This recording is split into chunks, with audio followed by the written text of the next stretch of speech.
A warning tonight about a sophisticated scam here in Wisconsin. This scam cost a person nearly $500,000. In a consumer first alert, Tammy Elliott talks with consumer experts about how to protect your loved ones from this devious fraud. Wisconsin Consumer Protection says the more elaborate the scam, the bigger the losses. And that was the case here. This scam was complicated and specific, scaring someone in Wisconsin into believing they were going to lose their retirement savings. Snowballing into bigger and bigger losses until this consumer finally realized something was wrong.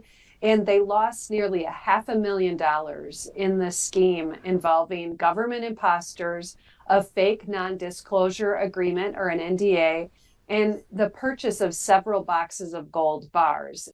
The scam started with a pop-up on their computer screen, a tech support scam. We've reported those in our consumer first alerts, and that directed the person to a fake Federal Trade Commission fraud unit. They were told they were a victim of identity theft, convinced they had to protect their retirement savings by transferring funds and purchasing gold bars. And then listen to this, a fake undercover agent in a black SUV picks up those gold bars. The victim convinced that they would get a check for the gold's full value. All along, that scammer stringing them along, making them believe that they had to protect their identity with that non-disclosure agreement to keep them from sharing anything about this with their family or friends, which is the opposite of what real consumer experts would tell a victim of identity theft.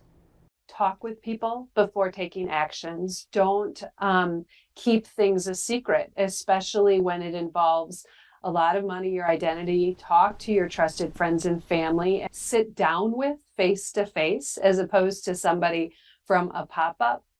And she tells me that Wisconsin Consumer Protection is working with national authorities to see if there are any leads in this and any other victims who might be out there. And they say if you are a victim of identity theft or a fraud, report it right away to Consumer Protection.